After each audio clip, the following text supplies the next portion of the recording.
Today on Dr. Phil. Running back Ray Rice appears to take a swing, knocking her out cold. The story that's outraged the nation. This is not just an NFL problem. A former teammate speaks out. This is not the Ray Rice that you know. Not at all. He's not a violent guy.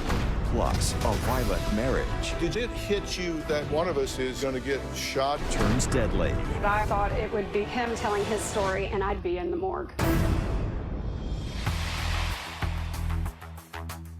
Football star Ray Rice and his wife Janae are at the center of a domestic violence firestorm that has outraged the nation. Running back Ray Rice suspended from playing after the release of a new shocking videotape. Video surfaced of him dragging her unconscious out of a casino elevator. Ray Rice was suspended for only 2 games. I made a huge mistake, and I want to own it. You know, these 2 games are going to hurt. It is the video sending shockwaves through the National Football League. Ravens running back Ray Rice appears to take a swing at his then-fiancée, now wife Janae, knocking her out cold. NFL Commissioner Roger Goodell increased a 2-game suspension to 6, but this video prompted the Ravens to fire Rice and the NFL to suspend him indefinitely. Rice got no jail time. His wife even apologized. I do deeply regret the role that I played in the incident that night. And Rice's lawyer seemed partly to blame her. Ray wasn't the first person that hit, and Ray was getting repeatedly hit, but just Ray hit harder, fired one back and hit harder. Today, wife Janae Rice lashed out on Instagram to make us relive a moment in our lives that we regret every day is a horrible thing. Just know we will continue to grow and show the world what true love is. Aside from losing his salary, Rice is also losing endorsements. Today, Nike severed business ties with Ray Rice. Well, I have a truth for Commissioner Goodell and the NFL. People are so upset because when it comes to domestic violence, there are no sidelines, only sides. You either clearly are intolerant or you put profits and on-field performance ahead of human dignity. This is definitely a teachable moment in America. Millions of people, men, women, and very importantly, children, are watching how this drama unfolds. Every player, coach, and owner has a chance to make a bold statement that says, we have a moral compass, and violence against women is a deal breaker and will not be tolerated, period. It is time to be worthy of the adulation you are afforded. There are no sidelines, only sides. Pick the right side in a clear way and put action behind words and policy. There has been all of this controversy about when the NFL saw the tape. You know what? Wrong question. It doesn't make a damn bit of difference when it was seen. Tape or no tape, the NFL knew what happened. They should not need to see it on tape to know it constitutes a serious moral and criminal transgression. Stop deflecting and own the failure to act appropriately. And by the way, if you wanted the tape, you could have gotten it from Mr. Rice, because you can bet that he and his lawyer had a copy. You need to send a message that you are serious about domestic violence being unacceptable. So far, that message has not been sent. Case in point, just this past Sunday, 2 NFL players were set to take the field with domestic violence issues hanging over their heads. Another NFL player is facing domestic violence charges. Ray McDonald, defensive end for the San Francisco 49ers, was arrested at his home overnight. His fiancée, who's pregnant, showed police bruising on her neck and arms. A Panthers player was arrested on charges that he assaulted his girlfriend. Nicole Holder said Hardy dragged her by her hair, threw her on a futon where guns were sitting, choked her, and threatened to kill her. In July, a judge found him guilty of assaulting his girlfriend, but the team has not disciplined Hardy. A stunning last-minute decision for the Panthers. Greg Hardy benched just 2 hours before today's game. This is a very difficult situation that the league is dealing with right now. We're not infallible. We make mistakes. Well, you made one there. This is not just an NFL problem. In fact, by the end of this sentence, in the next minute, 24 people will be harmed by an intimate partner. That's 1,440 people an hour, 34,560 a day. That's more than 12 million a year.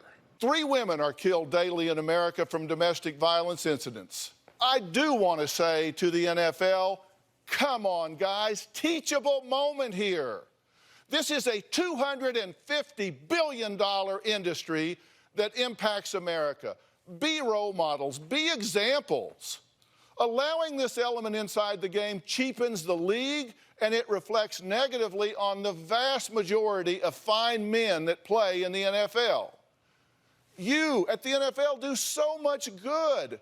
You give millions and millions to charity every year. Adopt this cause. As I can tell you I have. When I started Dr. Phil's show, I said we would shine a bright light on the silent epidemics in America. None more important than domestic violence. In fact, thank you. In fact, we created a campaign called End the Silence on Domestic Violence, and during our time on the air, we have provided millions of dollars in resources and have done hundreds of hours of programming on domestic violence. Take a look. A woman tries to get away from the father of her child minutes before he sets her on fire. He beat her so badly, her mother did not recognize her. Every bone in my face had been broken. My face was ripped from the bone. He bit my ear off. Tossed her around, choked her, headbutted her. Why don't you just get a divorce and leave? Because she's my soulmate. I opened the door. He had a butcher knife in his hand. I didn't even really realize that I had lost my eye. When you back a dog into a corner, he's gonna bite. The things you've spoken about, do you think they're reasonable? And that you wouldn't slap her if she didn't nag so much. You think that's a reasonable position? Yes. Do you think it is a reasonable position? I really don't care what they say. Don't judge me. Christopher Haney doused his wife, Audrey Mabry, with flammable liquid. He tossed the candle at me, and I went up in flames. He started chopping me in the back of the head with a machete. The injuries, authorities say, were caused by this woman's husband. We begin to tell the tale of the deadly scene that unfolded here. I am so scared of my boyfriend, Danny, that I allow him to severely abuse me on a daily basis. I don't like this. You're protected every second up there, so say exactly what you want to say to him. I'm taking my life back from you. You don't deserve me. This is a call for action. So I have noticed a disturbing development in the reporting and dialogue concerning the Ray Rice story. His wife, Janae, has been harshly criticized because she chose not to leave him. Let me tell you, every single situation is different, and critics don't understand how challenging this situation can be. Now, I have asked my wife, Robin, to join me today.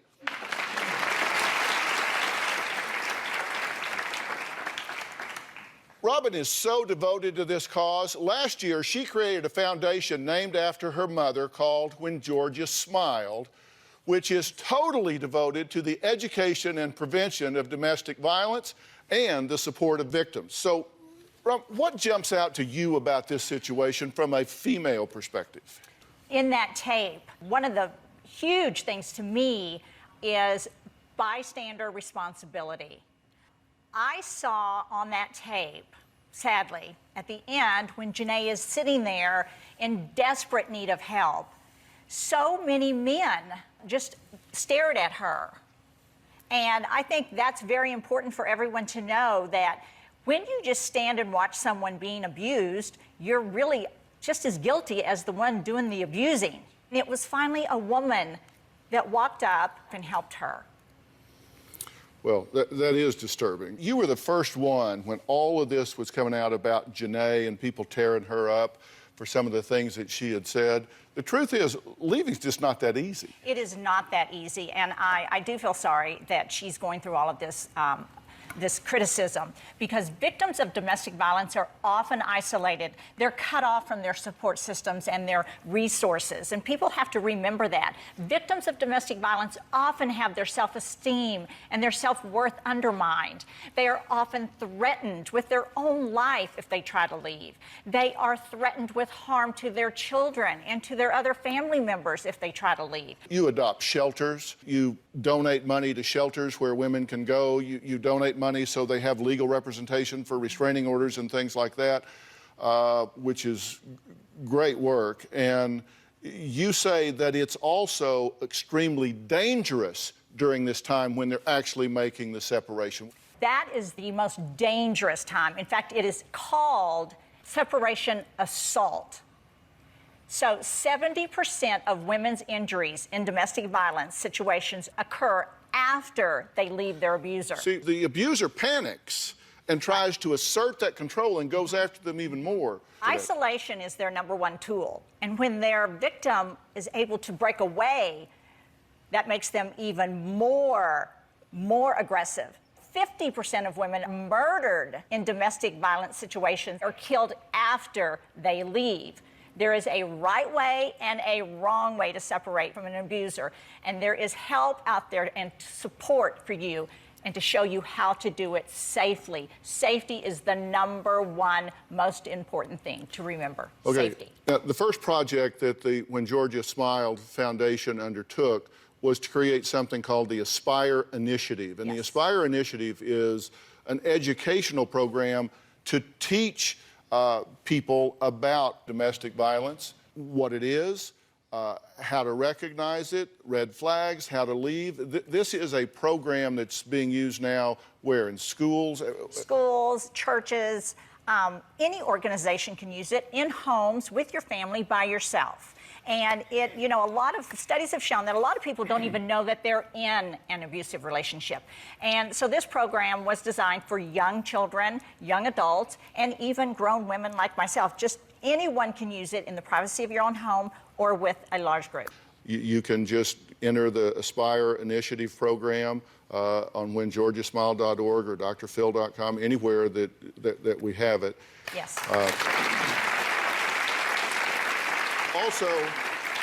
Also, no, we're going to have links up. You're seeing them on the bottom of the screen. The National Domestic Violence Hotline is there for you. The National Network to End Domestic Violence. These things are available for you. We will have links to them on our sites, on When Georgia Smiled.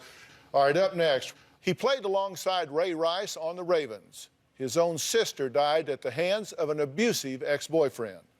Now, what one former NFL player says Ray has confided in him since the scandal broke. This is not the Ray Rice that you know.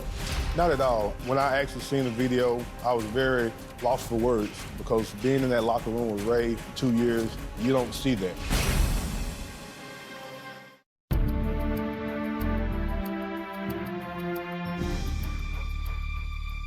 Now, the shocking video of Ray Rice punching and dragging his unconscious wife needs to serve as a reminder that domestic violence is a huge issue that we cannot ignore, although the NFL seems to have a little trouble getting their focus on it sometimes. Now, Commissioner Roger Goodell denied having seen the full tape. Here's what he said just over a week ago. So did anyone in the NFL see this second videotape? To my knowledge, we were not granted that. We were told that that was not something we would have access to. When we met with Ray Rice and his representatives, it was ambiguous about what actually happened. But what was ambiguous about her laying unconscious on the floor, being dragged out by her feet? That was the result that we saw. We did not know what led up to that. Joining me now is Chris Johnson and his wife, Miyoshi Johnson, founder of the organization Pretty Smart Girls. Chris and Miyoshi are good friends of Ray and Janae Rice. Chris, who is now retired, played with Ray on the Baltimore Ravens, and sadly, Chris's sister was a victim of domestic violence. In fact, she was shot and killed by her ex-boyfriend. So, Chris, this hits really home for you, right? Yes, it does. You two have watched how this has unfolded. What's going on here with the NFL? Let's talk about that first.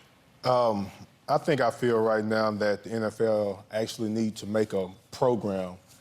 They have one program a year called the Rookie Symposium, and it teaches you more about finances than young men coming into this league about domestic violence.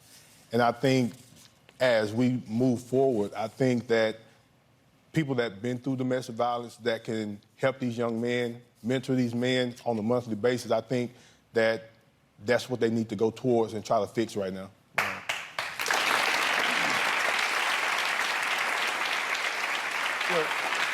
Well, you were surprised when you saw this because this is not the Ray Rice that you know. Not at all. When I actually seen the video, I was very lost for words because being in that locker room with Ray for 2 years, you don't see that. He's not a guy, a violent guy. Janae is not a violent woman. I think in that instance, it was alcohol involved and some tempers flared, and he made a terrible mistake that the nation right now is trying to put his face on domestic violence. And it's not a domestic violence against Ray. It's a nationwide issue, not a NFL or a Ray Rice issue right now. Miyoshi, you've talked to Janae since all of this happened and since all of this broke. What does she have to say about this? Going through these 7 months with her, as any friend would, it's been hardened. It's been times where we've had to have hard conversations and cry together and pray together. But I do know that they've been going to counseling and therapy to move past this. And you and Robin were talking earlier that you think that she is being vilified in the media unfairly, correct? What I said was, in a time when you're suffering from domestic violence, that's the time when you need support. You need your family, you need your friends, you need your coworkers, anyone, especially the public, to come around you and gather and support you. And I feel like she's not getting that. I feel like she's getting nothing but criticism and being just really torn down for this. And I feel like this is the time when we all need to support her. She is a victim. And I just think that this whole media frenzy puts so much emphasis on exploiting Janae as the victim that we miss the whole teaching point of domestic violence is a terrible epidemic. We need some help. We need some answers. And you said one of the things Janae is concerned about is she does not want to be classified as a stupid person who stayed. Right. She's crazy, she's stupid, she's a battered woman. You know, we've heard it all. And none of that pertains to any of the women who are victims. They can be survivors, they can overcome this, but what is in place to help them to get to that point? Because ridicule and criticism doesn't help anything. You have also lost a family member to domestic violence. You had a cousin that was murdered, correct? Yes, after she left. After she left, after the divorce, after the separation. And your loss was after she left, correct? Yes, it was. They actually were splitting.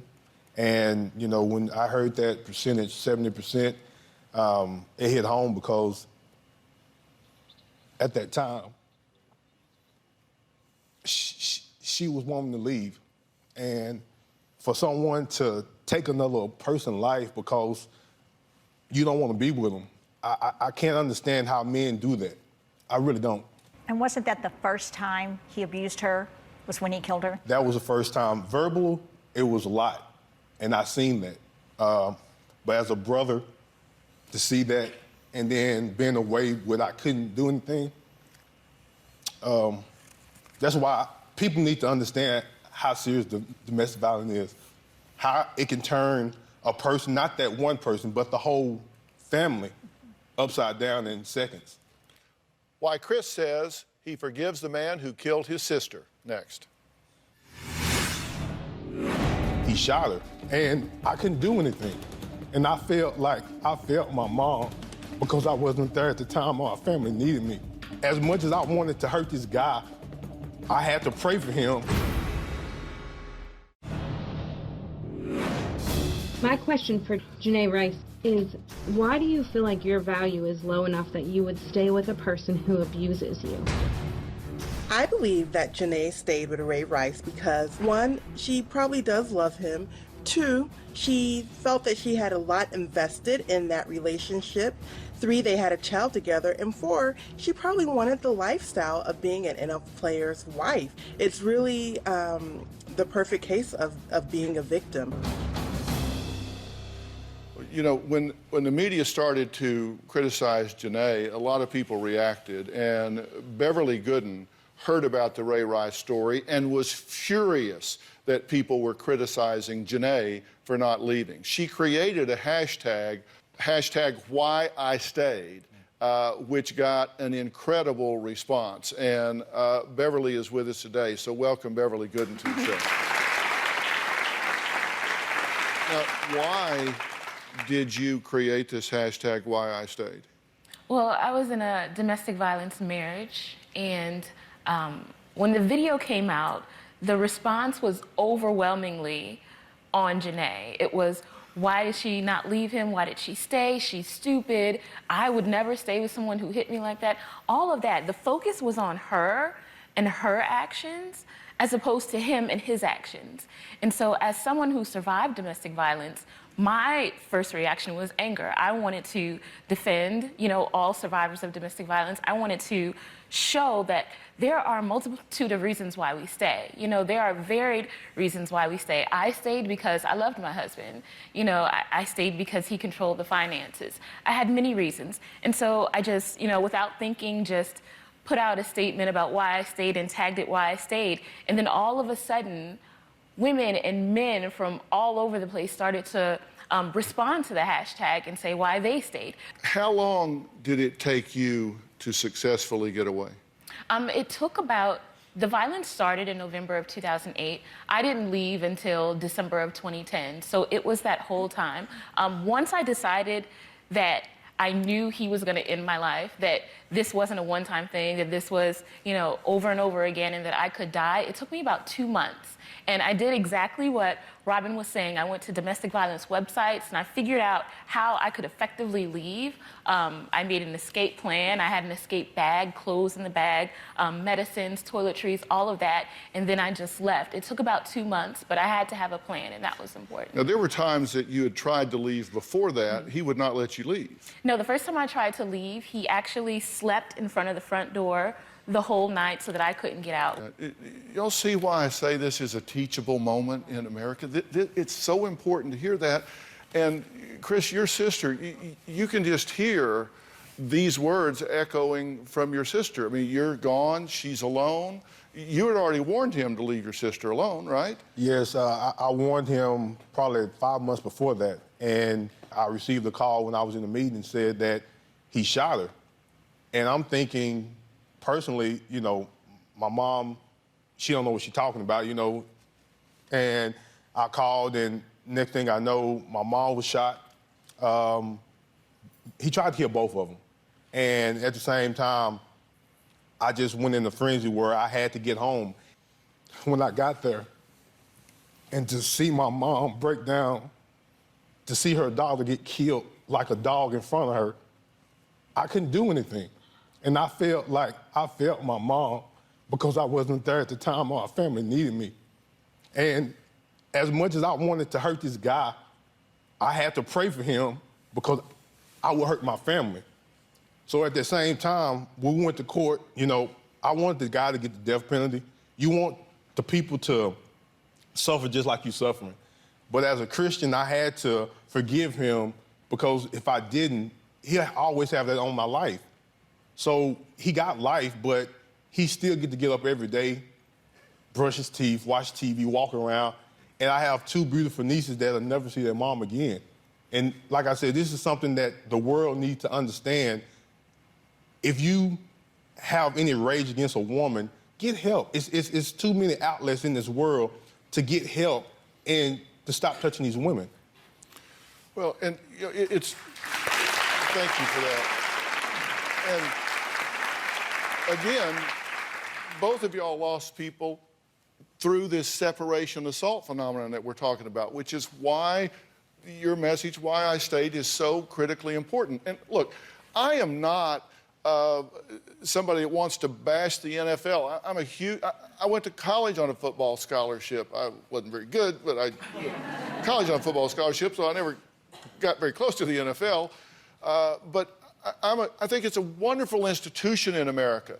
I'm not even a critic of Roger Goodell. I think he's just lost focus at this point, and it's what happens now. That's why I said it doesn't matter when they saw the tape or what. It's what you do now. They need to take action clearly now. This is a time to quit mamby-pambying around and step up and send a clear message. Like you said, we need to train these young guys. That's why Robin created the Aspire Initiative, to train these boys in school before they even get to dating age, to say it's not right. Y'all have seen the Aspire Initiative. You know what's in there. This is to prevent it as well as help people that are there. All of us need to do that. Coming up in an exclusive interview, we'll hear from a woman facing 20 years to life in prison. Why? She claims it's all because of her abusive husband. Next.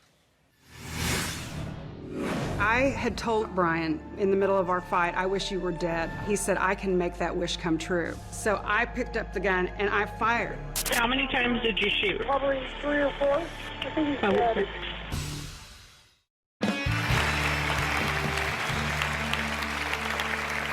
My next guest has never given an interview before today. On the surface, she looks like a fun-loving Texan. But the reason she made news might surprise you.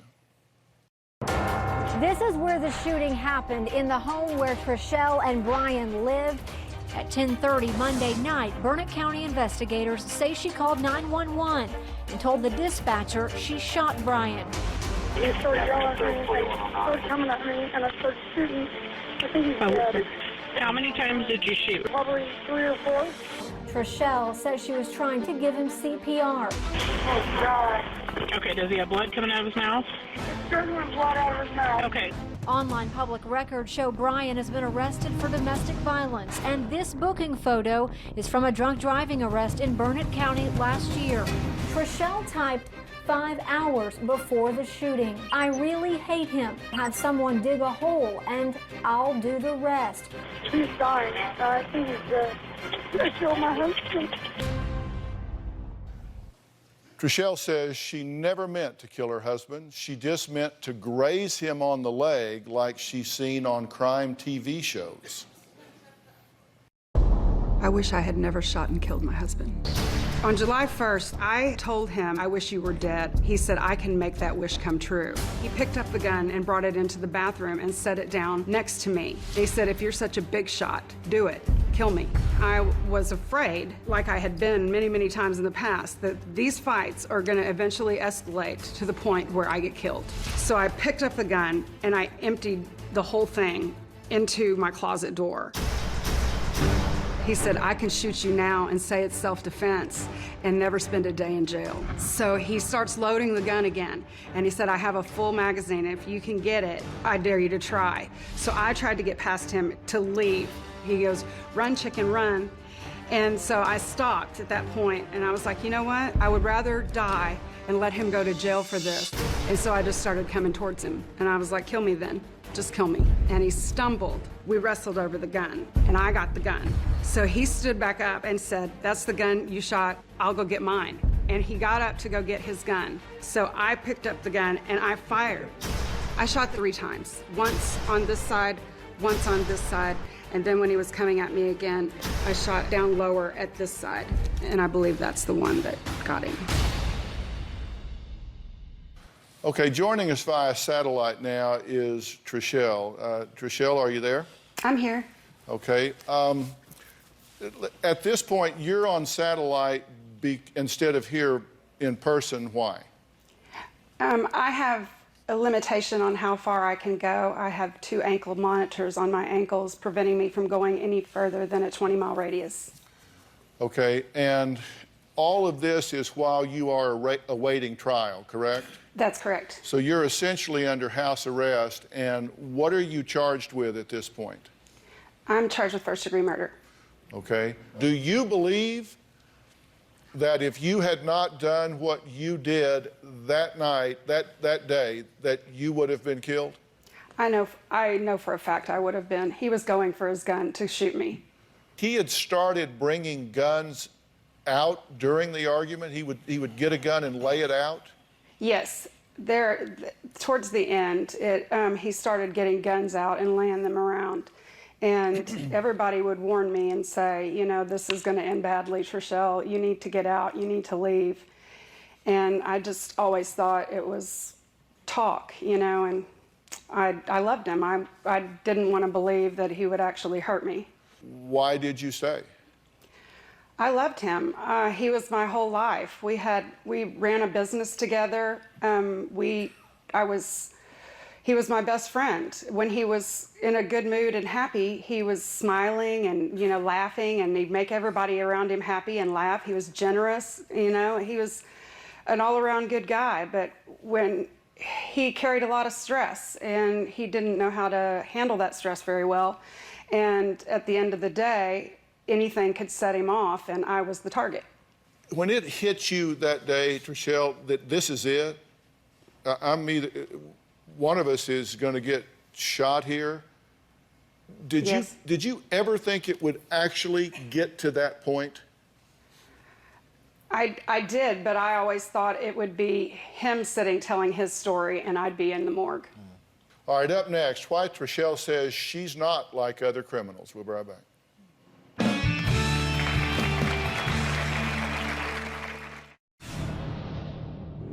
I don't feel like I'm the type of woman that belongs in jail. I like to host parties. I like to wear high heels. I like to get dressed up, get my hair done, put on nails. And right now, I'm a criminal. I won't even watch Orange is the New Black, where you see these women who rape other women and make them their girlfriends. It just seems like it's more punishment for something that I've already been through enough. Well, that was Trishelle, who's facing 20 years to life in prison for first-degree murder after shooting and killing her husband, Brian, a little over a year ago. She says she's truly terrified of what will happen in jail. Now, Trishelle is currently out on bail awaiting trial, and so she's joining us on satellite. Did you reach out to resources? Did you do any of that? We did. We've been to 3 different. We first visited our preacher and spoke with him, and he referred us to a Christian counselor. And we went to go see him, and Brian said he was a quack. And so then we found a therapist that we were both seeing at the time that it happened. Mm-hmm. And was any progress being made? I feel like it was starting to help, but, you know, I don't think he really thought he had a problem. He just thought most of the time that it was me, and that if we got help, that I would get help and I would learn how to quit antagonizing him. So you were the antagonizer in his eyes. You made him do this. Every time. It was my fault, always.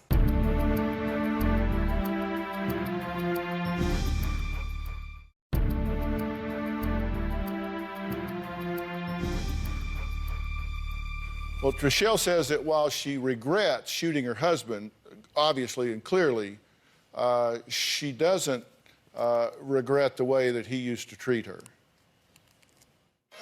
Brian stood about 6'4½", and he weighed 300 pounds. So when he got mad, he was like a bulldozer coming at me. He would pull my hair, bang my head into the ground repeatedly, choke me against the wall. There were several times that Brian gave me black eyes. One time we got into a fight on the way home from his brother's house. He reached over and slammed my head into the glove box. I reached over and pulled the steering wheel. He jumped out of the truck and tried to pull me out, but I locked the doors and called 911. He kept begging me, please let me in. So I opened up the door, and he jerked me out of the truck and started kicking me and beating me up on the side of the road. Usually the next day, he would apologize and tell me that I drove him to the point of hitting me because I knew that he couldn't control his temper. According to Brian, it was always my fault. Did you ever consider running? Many times. And then he would start calling, you know, I'm sorry, you know, please come back. I'm going to get help. We're going to get better. We'll get through this. Yeah, so you got talked back in. Oh, definitely. But I loved him. I wanted to go back. I wanted to believe that he would get help and things were going to someday be better. It isn't always just physical, and it can go from verbal to deadly like that. Right. And that's what happened with your sister, Chris. She had not been hit before, but she had gone through a lot of verbal abuse. A lot of verbal abuse, emotional abuse, and he never touched her until that day he shot her 5 times. Yeah. So don't think it's just not that bad if you're not getting hit. All right, we got to take a break. Next, Robin has an exciting announcement you won't want to miss, and what Trishelle wants to tell other women who are being abused. We'll be right back.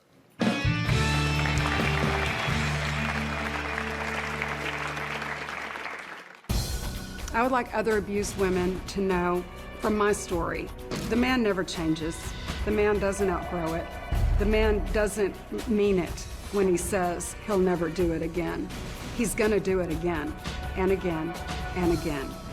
You either have to get out or end up like me, or worse, end up dead. Stories like we've seen in the news lately are exactly why Robin started her foundation When Georgia Smiled last year. Its mission is to help empower and stand up for anyone who is being abused or neglected. Now, When Georgia Smiled launched a very exciting program designed to stop domestic violence. It's called the Aspire Initiative, which is an interactive curriculum for all ages. It's been set up for different ages.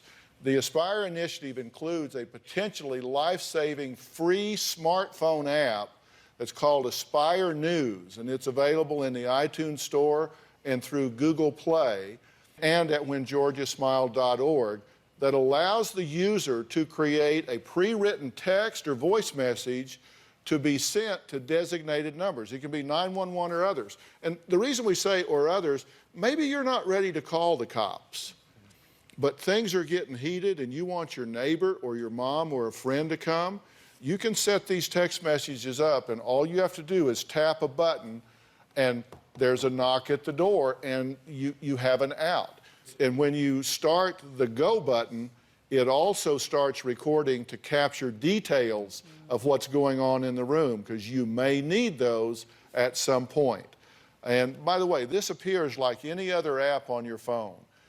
So to an untrained eye, it's just, you know, it's just there. It's not anything that has to do with domestic violence.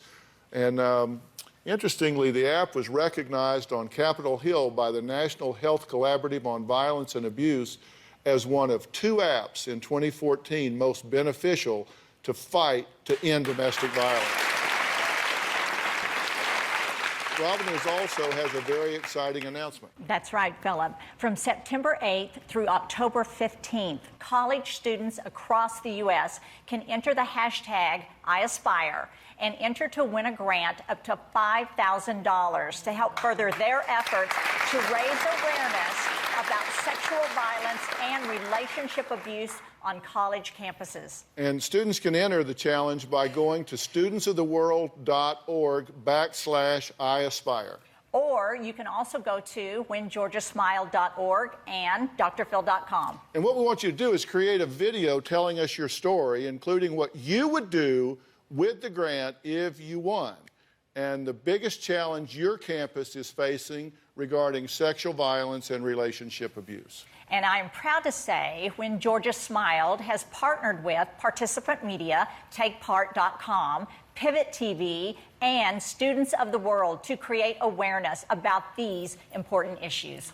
I'm so proud of that. I want to thank all of my guests today. A special thanks to Chris Johnson and his wife, Miyoshi. And a really special thank you to Beverly Gooden, who did #WhyIStay. Great job. And a very special thank you to all of you at home who purchased my Avery Lasting Love lip gloss. 100% of the net proceeds from those sales go directly to helping women and children and are responsible for grants like these. All right. If you at home want your own version of the Aspire initiative, you can go to whengeorgiasmiled.org and you can enter the program right there, or you can do it at drphil.com. Remember, it's all free. Use it in your classrooms. Tell everybody about it. You can also go to iTunes or the Android App Store to download the free Aspire News app for your smartphone, which is a breakthrough in technology that could just save your life the moment that the abuse is occurring. Thank you so much for being here, everyone. So long. Yes, thanks, man. Yes, thank you so much. What a great job.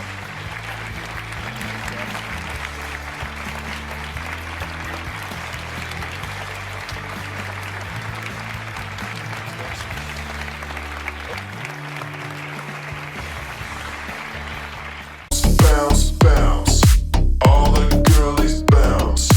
Take 'em to my house, turn the party out. Bounce, bounce, bounce, all the girlies bounce. Take 'em to my house, turn the party out. You warned me 1,000 times, memories can kill ya, but I didn't hear ya.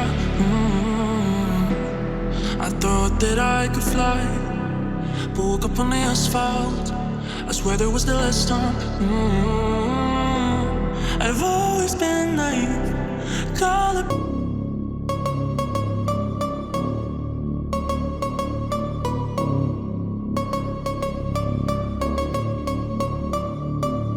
Ooh, you know we gon' get it. Ooh, you know we gon' get it. Ooh, you know we gon' get it. Every day and night, that's right. Ooh, you know we gon' get it. Ooh, you know we gon' get it. Ooh, you know we gon' get it. Every day and night.